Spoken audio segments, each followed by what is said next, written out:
다음 뉴스는 여권과 관련된 내용인데요. 제목으로 확인해 보겠습니다.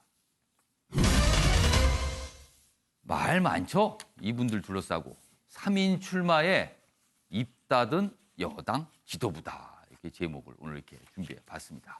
여러 가지 사안이 지금 동시에 혼재되어 있는 이 사안들인데요. 먼저 첫 번째 기사 보겠습니다. 다음입니다. 이 기사에는 진중권 교수가 등장합니다. 뭐 이젠 전 교수죠. 사퇴를 했으니까요. 이런 얘기를 합니다. 문바가 미라 농객을 깨웠다. 지난 1월 15일자 본인의 페이스북 글에서 본인을 미라 농객이라고 묘사를 합니다. 그런데 문바의 공격으로 내가 잠에서 깼다라고 합니다. 그래서 이제 본격적으로 활동한다. 그 이후에 지금 엄청나죠? 진중권 교수가 이른바 이제 여권을 겨냥한 공세가 엄청납니다. 여기 보시면 설명이 돼 있어요. 26일간 글 151건. 엄청납니다. 그럼 하루에 몇 건씩 나오는 겁니까? 151건 쏟아낸 페이북 전사가 됐다. 대부분의 내용이 이른바 친문 그리고 여권에 대한 공세였습니다. 근데 여기 보면 친문도 공격이 70건이 넘었고요. 보수 비판은 5건. 그러니까 공격의 방향이 어느 쪽인가 설명이 되죠. 자, 그러자 보수 진영인 황교안 자유한국당 대표 야당 대신 정의를 세워줬다. 그러자 진중권 교수가 쓸데없는 소리 하지 말라고 또 한번 받아칩니다. 또 이거에 대해서. 자, 민주당은 SNS 중독, 트럼프를 능가한다. 이렇게 또 아주 불쾌한 반응을 또 보이기도 했습니다. 여기 보시면 페이스북을 통해서만 이야기하겠습니다. 그러니까 어떤 언론의 인터뷰나 이렇게 육성으로 나오지 않습니다. 글을 통해서 이렇게 엄청난 공격. 그리고 어떤 이 사안이 벌어지면 즉각적으로 반응이 나오더군요. 보니까요. 여기 내용도 좀 더 보겠습니다. 자, 진중권 교수 한때 정의당 당원이었잖아요. 그러니까 기자들이 정의당 분들을 만나면 진중권 교수에서 질문을 하게 됩니다. 어제도 그런 일이 있었습니다. 여기 내용이 묘사돼 있어요. 진 전 교수가 진보 보수 진영을 가리지 않고 이른바 비판하는 전사로 변신하자 친정도 불편한 기색이다. 여기서 말하는 친정은 정의당입니다. 어제입니다. 심상정 정의당 대표가 어제 기자회견했어요. 신년 기자회견. 그래서 당의 포부, 총선 목표 이런 거 얘기를 쫙 했거든요. 근데 기자들 질문이 진중권 교수와 관련 나왔어요. 그러자 탈당한 진 전 교수 얘기가 나오자 말을 끊으며 그만 좀 질문해달라고 약간 뭐라 그럴까요? 당불까요? 불쾌하다는 거예요. 이런 모습을 또 보였어요. 자, 그리고 여기 밑에 부분은요. 진중권 교수 사실은요. 이 진보 진영의 어떤 논객, 뭐 전사 이랬잖아요. 근데 지금은 다른 모습이거든요. 그 이유가 분명히 있었을 겁니다. 여기 설명이 돼 있어요. 여기 보면 조국 정국 와중에 공지영 씨 등에게 받은 인신공격이 발단이 됐다. 이렇게 분석하고 있습니다. 당시 인신공격이 이랬어요. 박사기도 없고 머리가 나쁘다. 뭐 이런 류의 비판이었거든. 이거에 여기 보면 미라 농객이 잠에서 깼다는 겁니다. 여기 보시면 여기 설명이 마지막 부분이 있는데요. 이렇게 얘기합니다. 진중권 교수가. 스스로 붕대 감고 자진해서 무덤 속으로 들어간 미라 농객을 극성스러운 문바 좀비들이 저주의 주문으로 다시 불러냈다. 그러면서 엄청난 공세를 지금 하고 있는 겁니다. 자, 여기서요. 그럼 친정인 정의당의 모습 어제 잠시 비쳤거든요. 확인해 보겠습니다. 그 질문 그만 좀 해주시면 좋을 것 같아요. 왜냐하면은 당에 우리 6만 명의 당원이 있습니다. 그 개개인의 정치적 비중은 다르겠지만은 당원의 탈당과 입당은 당원의 권한입니다. 그리고 당은 그것을 존중하는 것이고요. 수많은 탈당자가 있고 그보다 더 많은 입당자가 있습니다. 그분들에 대해서 일일이 당대표가 구별해서 거론하는 것은 적절치 않다. 이렇게 생각합니다. 네. 최영호 고문님, 네. 요즘에 진중권 교수 엄청납니다. 지금요. 그 이른바 뭐라 그럴까요? 표현을 범여권을 향한 공세라고 할 수 있죠. 네. 아니, 모두 까기 모든 사람들은 여야를 막론하죠. 모두 까기 인형이 되셨는데 지금 이제 뭐 여든 야든 지금 말씀하시는 거에 대해서 저희가 뭐 받아들일 것들은 받아들이고 해야 됩니다. 적이 친구인 걸로 생각을 해서 지금 야권에서는 굉장히 환영을 하고 있는 분위기입니다만은 이분을 통해서 내세울 이 보수의 가치라든가 이런 것들을 스스로 깨우치지 못하고 적의 적이기 때문에 그분이 친구인 양 대신해 주는 것에 대해서 환호성을 지르는 것은 참으로 아마추어적인 그런 모습이라고 야권이라고 이렇게 두루뭉술하게 말씀하셨는데 한국당이죠? 지금 말씀하신 거죠? 예. 그런데 이제 이현주 의원도 지금 비판을 했어요. 또 그래서 전체를 하는데 진짜 이번 선거가 여야가 지금 총력전을 벌이고 있다면 야권도 스스로 예. 자기 입으로 국민이 듣고 싶어하는 말 그리고 정치권에서 해야 될 말들을 분명히 해주셔야 될 것 같고요. 예. 한 사람으로 인해서 바뀌는 보수적 가치 그거는 좀 문제가 있다고 생각합니다. 예. 이수희 변호사 한국당에 계시니까요. 뭐 한국당에서는 굉장히 약간 환영하는 듯한 이런 진중권 교수의 활약에 대해서 어떻게 보면 높이 평가한다 뭐 이런 분위기인데 사실 진중권 교수는 쓸데없는 소리 하지 말라 뭐 이런 또 반응이에요 사실은요. 저거는 이제 뭐 진보 진영 내에서 예. 그리고 저게 진 교수가 교수라고 해야 되나? 예, 지금 전 교수입니다. 예, 전 교수의 경우에 문재인 대통령을 여전히 지지한다라고 얘기를 했어요. 그렇게 얘기를 하면서 예. 이제 그러니까 진영 내에서의 자기 반성, 자기 검열 뭐 이런 것들을 지금 그리고 그런 것들을 지금 하고 있는 거죠. 거기에 예. 이제 진중권 교수가 이제 그 역할을 하고 있는 건데 그걸 뭐 보수 쪽에서 우리 편인가 보다 아니면 우리가 할 말을 대신해 주네 하면서 옆에서 좀 우쭈쭈 해준다는 게 저는 그것도 좀 우스꽝스러워요. 그거는 그냥 그들 내부에서의 예. 뭐 자정 노력이라고 예. 해야 되나요? 그런 건데 그리고 예. 또 조국 사태 때 정말 무슨 서초 집회에서 얼토당토하는 정경심 교수님 사랑합니다는 정말 이해가 안 가는 구호가 나오고 있는 이 예. 상황. 그 상황에 대해서 진중권 전 교수가 비판하고 있다고 보이고요. 그거는 예. 이제 뭐 보수 쪽에서 그걸 환영하고 뭐 하고 할 거는 아닌 것 같아요. 저는 예. 보수 내부에서도 진중권 교수 같은 사람이 있어야 된다. 예. 근데 지금 없죠? 예. 저런 부러워할 건 차라리 이런 거죠. 예. 그러니까 잘한다고 할 게 아니라 부러워야 된다 이 말씀이네요. 지금. 배워야죠 또. 알겠습니다.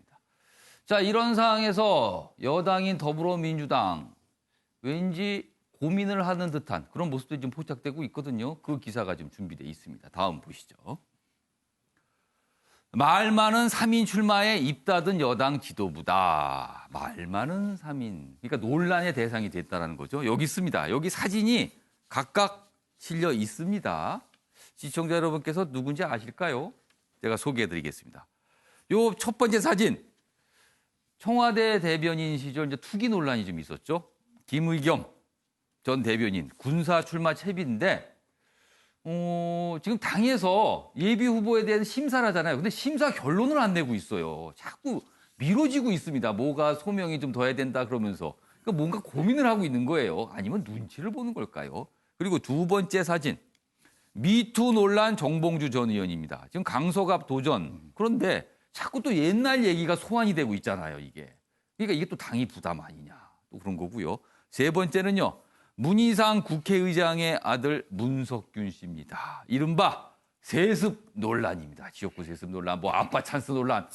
자, 이 꼬리가 지금 붙었는데 지금 이 세 명에 대해서 여당 지도부는 별다른 얘기를 하지 않고 있다. 뭐 이런 겁니다.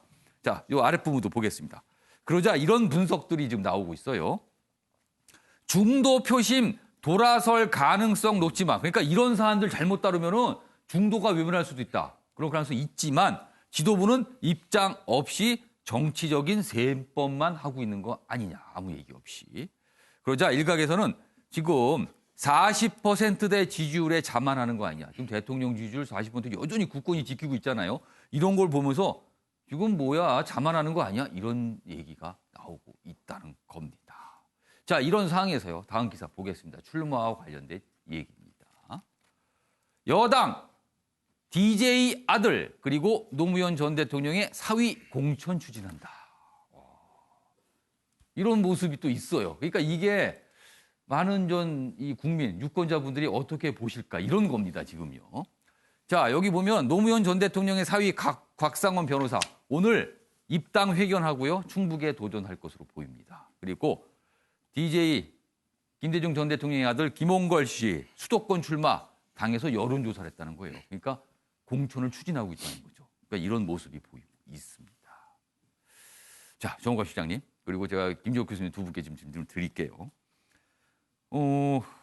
이 세 명 지금 계속 논란되고 있거든요. 근데 여당 왜 매듭을 못 지고 있을까요, 지금?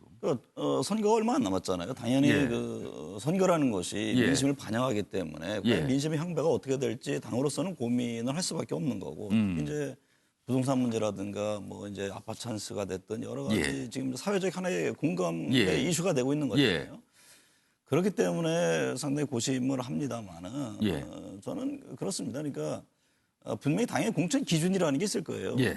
왜 그 아들들 예를 들면 뭐 노무현 전 대통령의 사위라든가 예. 뭐 DJ 아들은 왜 해서는 안 되는 이유가 도대체 있는 건지. 그다음에 뭐 예를 들면 범법행위에 따라서 여러 가지 예. 문제가 있으면 모릅니다만 뭐 예를 들면 김의겸 대변인 같은 경우에 예. 표로다가 어떻게 보면 국민들의 심판을 받겠다는 거거든요. 그러니까 공천 원칙과 기준이 분명히 있을 겁니다. 예. 거기에 따라서 위배하게 되고 적절치 못하다 예. 그러면 배제시키는 것이지 예. 너무 지나치게 어떤 정서를 토대로 했을 경우에는 오히려 그것이 원칙을 위배시키고 또 다른 피해자를 양산시킬 수 있다. 예. 그런 식으로 과거에 공천을 배제하는 경우가 굉장히 많았죠. 어떤 뭐 소위 말하는 정서적인 예. 문제, 그 정량적인 평가가 예. 아니라 그런 점은 또 굉장히 좀 주시해서 볼 필요가 있다. 그러니까 어떤 그냥 언론의 제목을 위한 어떤 배제, 제목을 위한 비판 이런 예. 것들이 아니라 예. 정말 그 자기네들 당의 원칙이 있으면 거기에 적합하지 않으면은 공천을 안 시키면 되는 예. 것이지 굳이 어떤 뚜렷하지 않은 정서적인 문제 때문에 예. 하는 것은 물론 당연히 당으로서는 고민할 수밖에 예. 없죠. 예를 들면 19대 총선 같은 경우 2012년에 예. 김용민 당시 막말 파동이 있어서 그렇죠. 그 당시에 새누리당이 152석, 그 민주당이 127석입니다. 예. 당시에 아시겠습니다만 민주당이 거의 예. 180석 이상을 그런 얘기가 얘기를 나왔습니다. 했었죠. 근데 거의 뭐 1~2%포인트 마지노선이 한 30석이 왔다 갔다 했거든요. 예. 그렇지만 원칙도 굉장히 중요하다. 저는 그런 얘기를 하고 싶습니다. 그러니까 논란 자체가 있지만 그걸 원칙, 정해놓은 기준대로 해결하면 된다. 이런 말씀을 지금 해 주셨어요. 자, 김정욱 교수님. 그런데 좀 일각에서는요, 뭐 이런 얘기도 뭐 기사에 실려 있고, 당내에서도 좀 그런 걱정하시는 분이 있더군요. 지금 민주당의 모습 굉장히 조용하고 잘 가는 듯 하지만 물밑에서 가만히 들여다보면 2016년에 새누리당 모습과 좀 겹치는 부분이 있다. 그러니까 뭐냐면 지지율이 고공행진을 하고 있고요. 총선 승리를 장담하고 있고. 그러나 물밑에서 보면 논란이 되는 일들이 조금씩 불거지고 있고 그리고 자칫 향후에 공천 문제가 시끄러지게 되면 이게 어려울 수 있다. 그래서 과거에 4년 전에 새누리당 모습과 좀 겹치는 부분이 있다. 이런 지적이 나오고 있거든요. 좀 어떻게 보세요? 그거? 일단 뭐 아직은 아니지만 전 데자뷰로 가고 있는 것 같다라는 느낌을 받게 되는 거고요. 왜냐하면 이제 그런 겁니다. 지금 저도 양대 기득권 정당, 예. 민주당과 자유한국당 같은 경우가 계속 패착을 하고 있는 상황이라는 생각이 들고 그러니까 당연히 중도 무응답층이 늘어나고 있는 상황이지 예. 않습니까?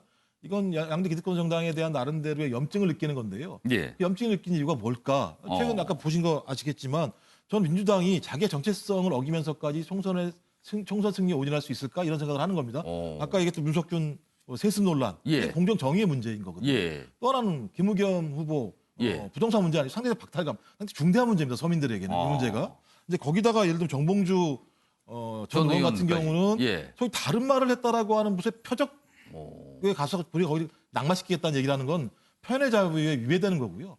최근 나오는 많은 얘기들이 보면 소위 진보라고 얘기하는 사회적 약자를 지켜야 되는데 사회적 약자에 대한 막말들이 나오는 상황들. 이런 상황들은 적어도 예. 민주당이 자기 정체성을 지키고 있다는 모습들에 대해서 많은 국민들이 예. 소위 그것을 이해하기 어려운 상황으로 가고 있다는 생각이 분명히 들고요. 거기에 플러스 뭐냐면 이걸 지탱해줬던 게 뭐였냐면 예. 대통령의 국정 지지율이었습니다. 예. 따지고 보면요. 지금 국정 지지율이 지금 조금씩 하락하고 있는데 예. 이유가 뭐냐면 제가 볼 때는 여전히 민생보다는 정치개혁에 압도되고 있다라는 거예요. 그러니까 거시경제 좋다고 얘기하는데 체감경제는 예. 안 좋아요. 근데 여기에 예. 대한 아무런 정당 아니면 청와대발 얘기가 별로 없다라고 하는 측면들. 그리고 또 국정 지지율과 대통령이 선의를 예. 믿었어요. 근데 그 이유는 뭐냐면 공감하고 소통하는 대통령이니까요. 예. 근데 그 위에 모습을 보면 최근에 밀어붙이기, 예. 아니면 형평성을 잃은 발언들을 보면서 불통 이미지가 좀 늘어나고 있다는 측면이 있고요. 거기에 친문들의 출마 러시가 벌어졌을 때 예. 이런 상황에 대해서 저희 국민들이요. 정당의 기준보다 더 중요한 건 민심이고 국민의 여론이겠죠. 예. 국민들이 이걸 똑바로 이해할 수 있을까라고 하는 측면에 대해서 자성해야 된다. 저는 진중권 전 교수의 발언이 과도하지만 저는 그런 어떤 비판들에 대해서 철저하게 자성하고 성찰했을 때 2010년과 같은 가오를 범하지 않을 수 있다는 예. 생각이 들어서 저는 그런 측면에서 민주당이 조금은 좀 다시 한번 거울 앞에 서서 자기가 걸어온 길이 건강했는지 반성할 필요가 있다는 생각을 합니다. 자, 요 사안과 관련해서는 최양호 고문께 마지막 네. 질문 드릴게요. 지금 사실 이렇게 보면 민주당의 모습이 어떻게 보면 물밑에서 보면 좀 걱정스러운 모습들, 그러니까 지지자 입장들에서는 그리고 어떻게 보면은 이것도 과거의 모습 또 반복되는 거 아니야? 뭐 이런 분석들이 나오고 있는데 그렇다면은 이런 지적을 받게 되면 사실은 정상적인 경우라면요 야당 쪽으로 뭔가 지지가 가거나 이런 모습이거든요. 근데 지금 보면요 이른바 이제 보수 야당, 뭐 보수 통합 얘기하고 있지만 보수 야당을 향한 국민들의 지지 그다지 변화가 없거든요. 그래서 흔히 나옵니다. 작년부터 많이 나왔습니다. 대통령과 민주당이 야당폭이 정말 많다. 이 얘기 나오거든요. 이거 어떻게 생각하세요? 아니 그러니까 지금 뭐 질이멸멸하다는 단어가 적절한 표현일 것 같습니다. 뭔가 한 군데로 모아야 되고 예. 또 이 뭐 소위 말하는 지금 뭐 반문 연대를 함으로 예. 해서 어떤 정치적인 그런 승부를 내기 위해서는 예. 모아야 되는데 모으려 그러면 그릇이 있어야 되고 공유되는 가치가 있어야 되는데요.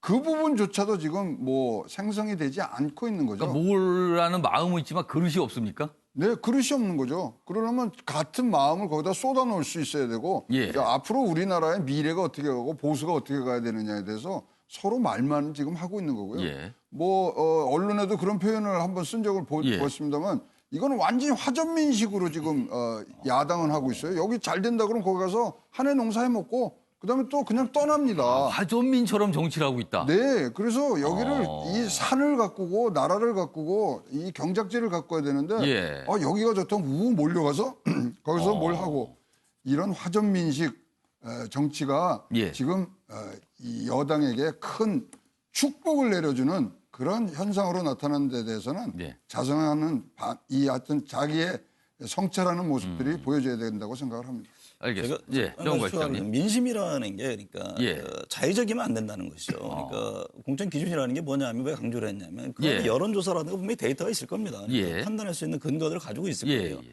그걸 토대로 공천 심사를 해서 꾸려가야 되는 것이지. 예. 그 막연한 어떤 민심이 좋지 않다라는 이게 도대체 그 근거가 도대체 뭐냐. 그럼에도 불구하고 그 사람을 지지해주고 박수를 친다. 예, 예. 그걸 또 어떻게 해석할 거냐. 그러니까 그런 여러 가지 논란이 있기 때문에 예. 그건 뚜렷한 기준과 어떤 수치 이런 걸 통해서 할 필요가 있다. 저는 그 얘기를 드리는 겁니다. 알겠습니다. 자, 민주당 얘기, 진중권 교수 얘기다 자유한국당 얘기까지 살짝 섞어서 좀 해봤습니다.